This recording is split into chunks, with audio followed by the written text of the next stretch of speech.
श्री शिवाय नमस्तुभ्यम।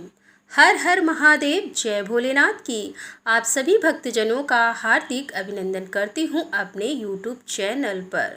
दोस्तों, आप सभी भक्तजनों पर माता पार्वती और भोलेनाथ की कृपा बनी रहे और आपकी सभी मनोकामनाएं पूरी हो। तो चलिए श्रवण करते हैं शिव महापुराण की पावन कथा का। ब्रह्मा जी कहते हैं कि हे मुने, जब विकृत स्वरूप वाले गिरजा पुत्र गजानन व्यग्रता रहित होकर जीवित हो उठे, तब गणनायक देवों ने उनका अभिषेक किया। अपने पुत्र को देखकर पार्वती देवी आनंद मग्न हो गईं और उन्होंने हर्षातिरेक से उस बालक को दोनों हाथों से पकड़कर छाती से लगा लिया। फिर अंबिका ने प्रसन्न होकर अपने पुत्र गणेश को अनेक प्रकार के वस्त्र और आभूषण प्रदान किए।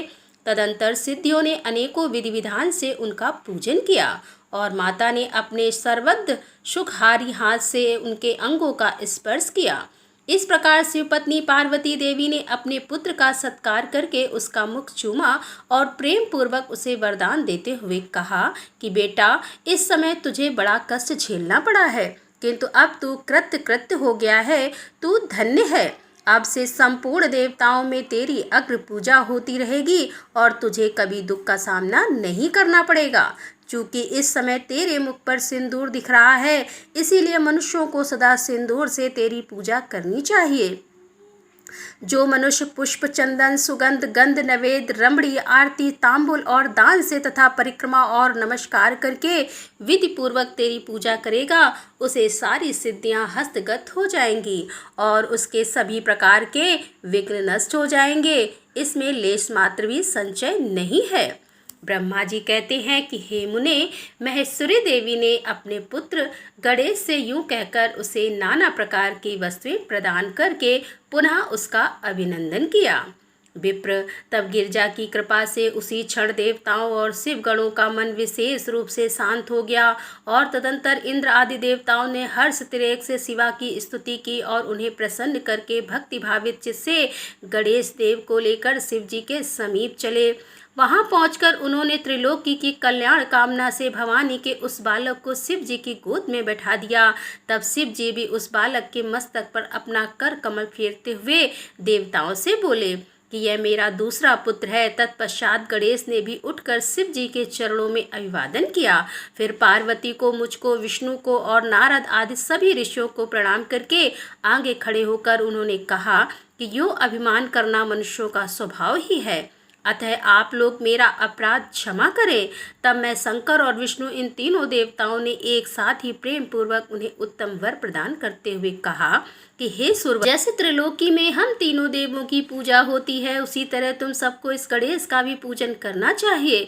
मनुष्यों को चाहिए कि पहले इनकी पूजा करके तत्पश्चात हम लोगों का पूजन करें। ऐसा करने से हम लोगों की पूजा संपन्न हो जाएगी।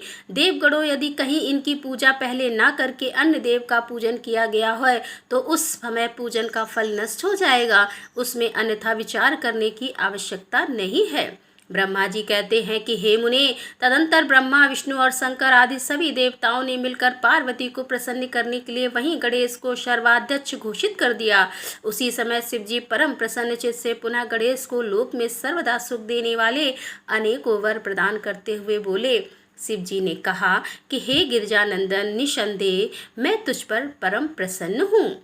मेरे प्रसन्न हो जाने पर अब तू सारे जगत को ही प्रसन्न हुआ समझ।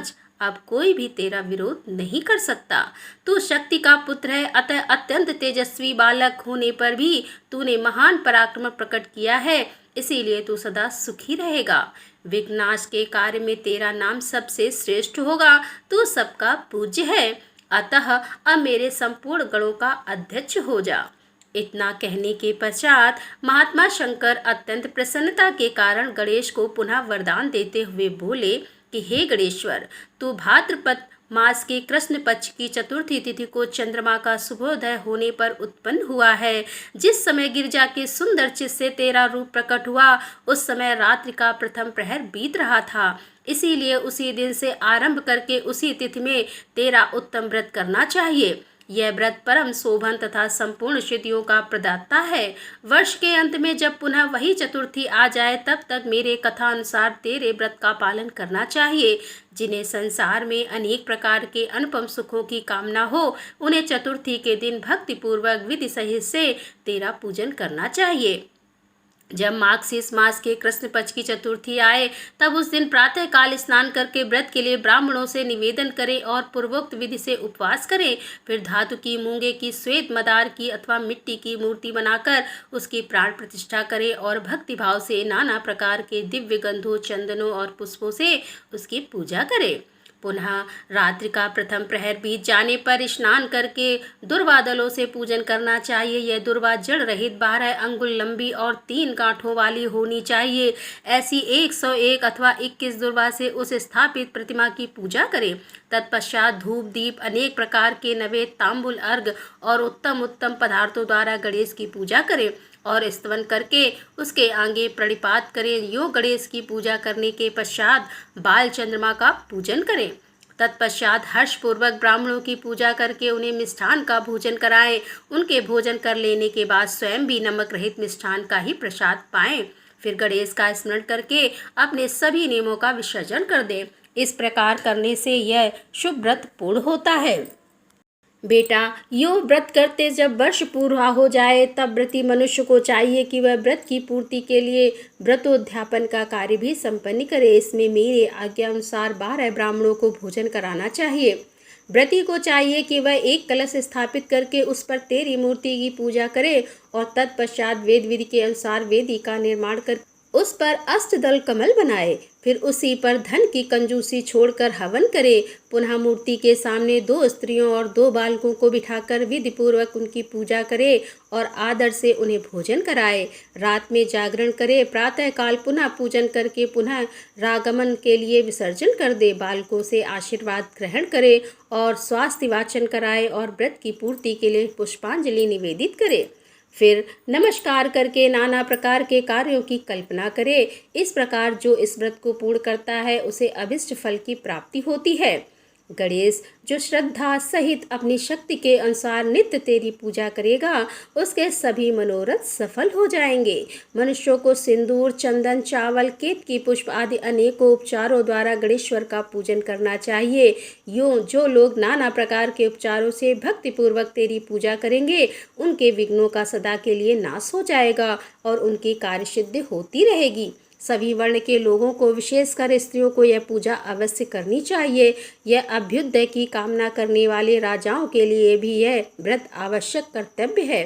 व्रती मनुष्य जिस जिस वस्तु की कामना करता है उसे निश्चय वह वस्तु प्राप्त हो जाती है।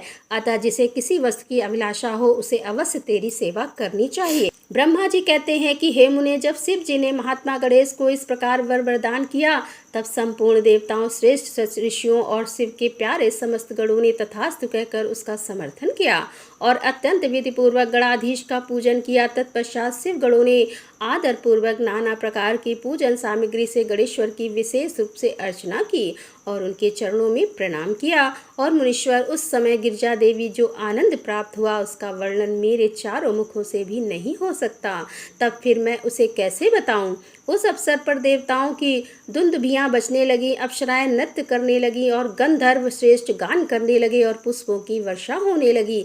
इस प्रकार गणेश के गणाधीश पद पर प्रतिष्ठित होने पर वहां महान उत्सव मनाया गया। सारे जगत में शांति स्थापित हो गई और सारा दुख जाता रहा। नारद, शिव और पार्वती को तो यह विशेष आनंद प्राप्त हुआ और सर्वत्र अनेक प्रकार के सुखदायक मंगल होने लगे।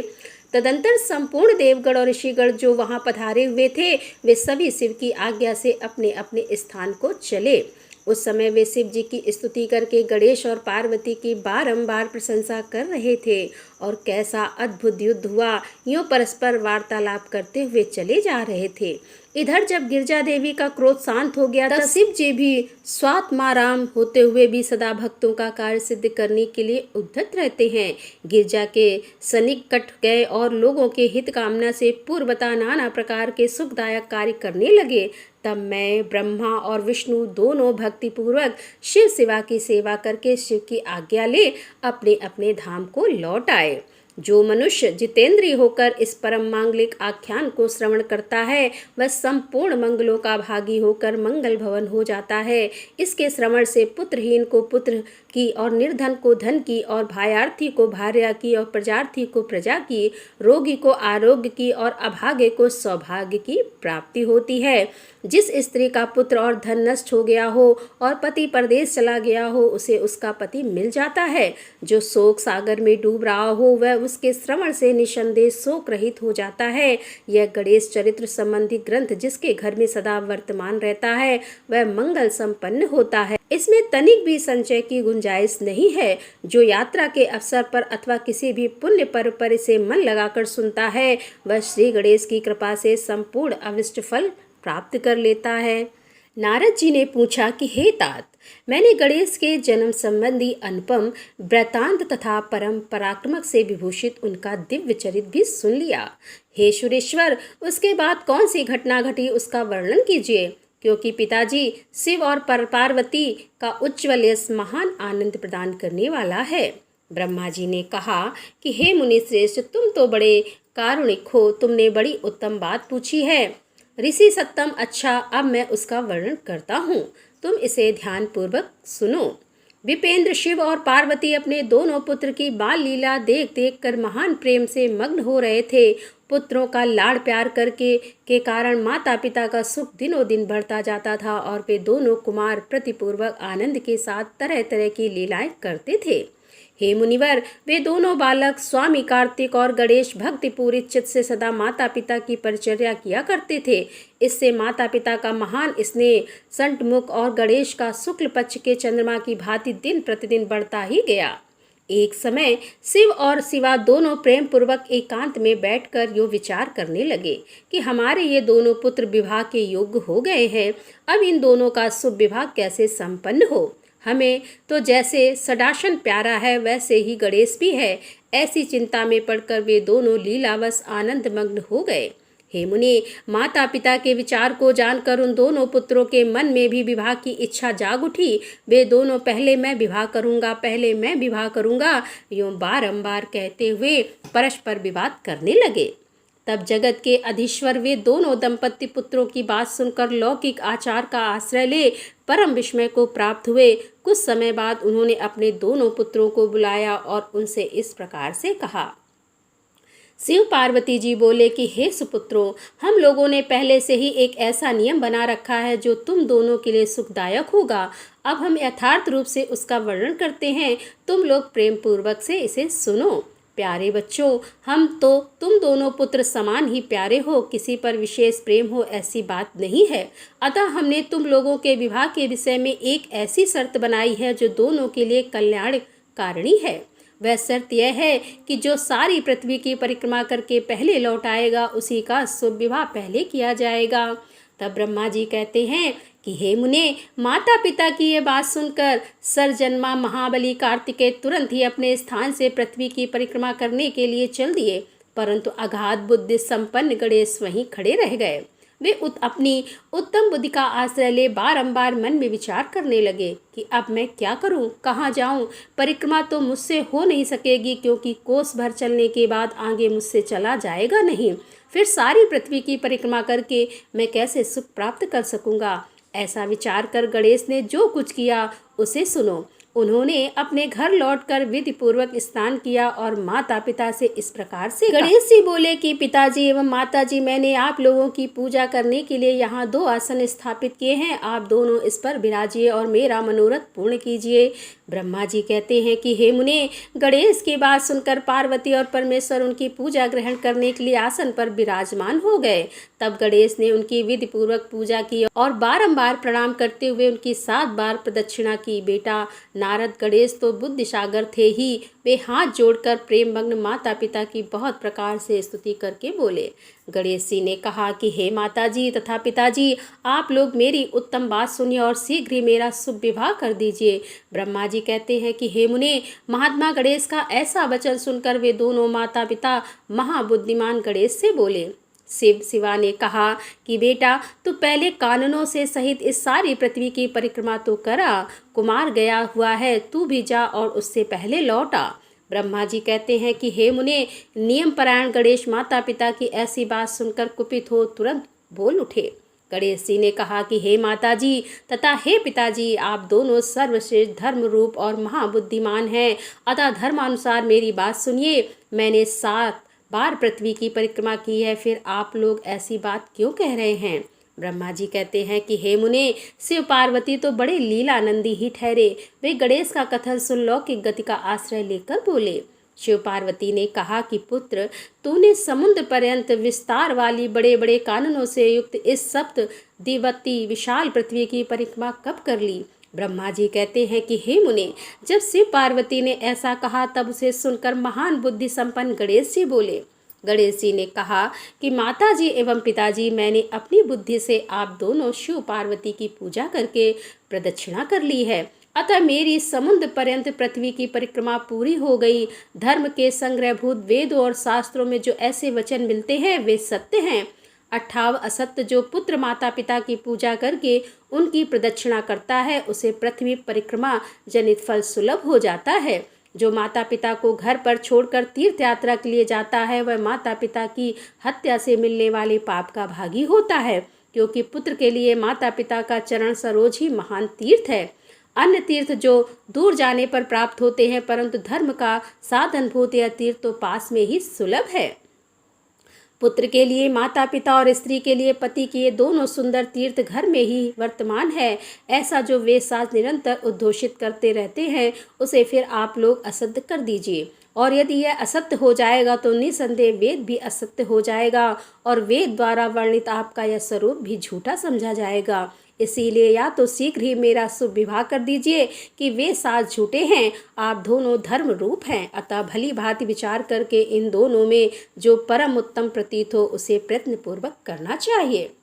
ब्रह्मा जी कहते हैं कि हे मुनि, तब तो बुद्धिमानों में श्रेष्ठ उत्तम बुद्धि संपन्न तथा महान ज्ञानी वे पार्वती नंदन गणेश इतना कहकर चुप हो गए। उधर वे दोनों पति पत्नी जगदीश्वर शिव पार्वती गणेश के वचन को सुनकर परम विस्मित हुए।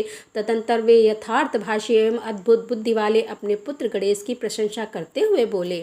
शिव सेवा ने कहा कि बेटा, तू महान आत्मबल से संपन्न है, इसी से तुझसे निर्मल बुद्धि उत्पन्न हुई है। तूने जो बात कही है वह बिल्कुल सत्य है, अन्यथा नहीं है। दुख का अवसर आने पर जिसकी बुद्धि विशिष्ट हो जाती है, उसका दुख उसी प्रकार विनिष्ट हो जाता है, जैसे सूर्य के उदय होने पर ही अंधकार होता है। इसके बाद बुद्धि में बुद्धि है वही बलवान है, बुद्धिहीन के पास बल कहाँ। पुत्र, वेद शास्त्र और पुराणों में बालक के लिए धर्म पालन की जैसी बात कही गई है, वह सब तूने पूरी कर ली। तूने जो बात की है वह दूसरा कौन कर सकता है। हमने तेरी वह बात मान ली, अब इसके विपरीत नहीं करेंगे। ब्रह्मा जी कहते हैं कि नारद यूं कहकर उन दोनों ने बुद्धि सागर गणेश को सांत्वना दी और फिर वे उनके विवाह से संबंध में उत्तम विचार करने लगे। इसी समय जब प्रसन्न बुद्धि वाले प्रजापति विश्वरूप को शिव जी के उद्योग का पता चला, तब उस पर विचार करके उन्हें परम सुख प्राप्त हुआ। उन प्रजापति विश्वरूप के दिव्य रूप संपन्न एवं सर्वांग शोभना 2 सुंदरी कन्याएं थी, जिनका नाम सिद्धि और बुद्धि था।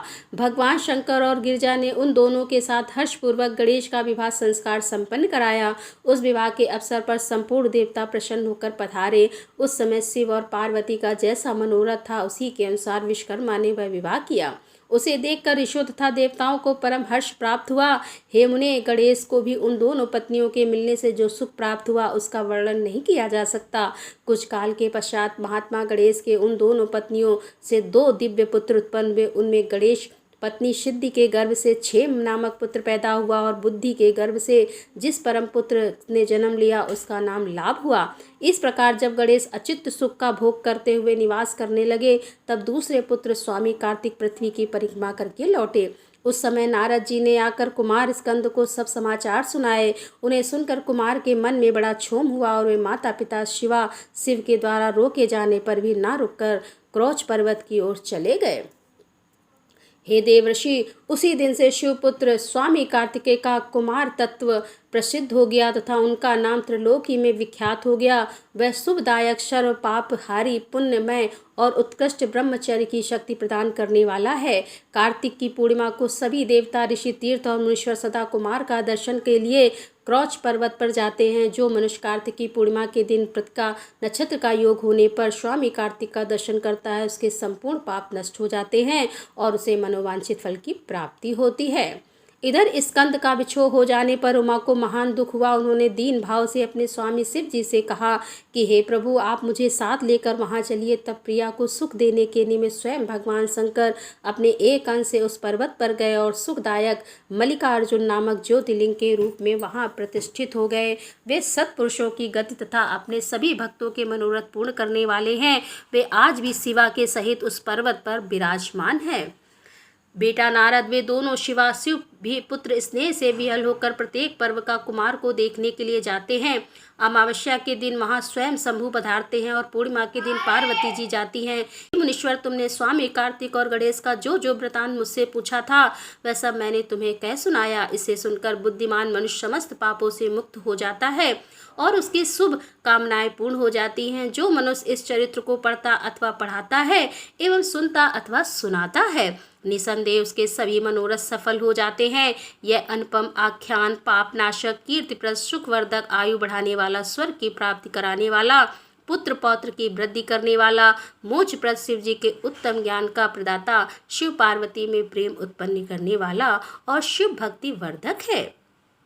यह कल्याणकारक, शिव जी के अद्वैत ज्ञान का दाता और दाता शिवमय है तथा मोक्षकामी एवं निष्काम भक्तों का सदा इसका श्रवण करना चाहिए। तो दोस्तों, यहाँ पर कथा का समापन करते हुए इसके आगे की कथा लेकर हम आपके सामने फिर उपस्थित होंगे। तब तक के लिए हर हर महादेव, जय भोलेनाथ की।